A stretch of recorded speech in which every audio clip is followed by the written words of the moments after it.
पाकिस्तान की अवाम, मैं आपको कहना चाहता हूं, हिंदुस्तान आपसे लड़ाई लड़ने को तैयार है।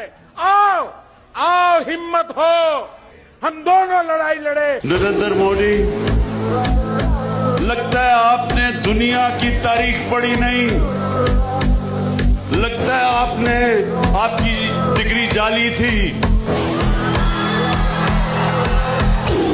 तो अगर आपने इस गलत फहमी में ये समझा कि मैं पाकिस्तान के ऊपर कोई एक्शन लेके, मोदी इस गलत फहमी में ना रहना, ये आपकी आखिरी गलती होगी।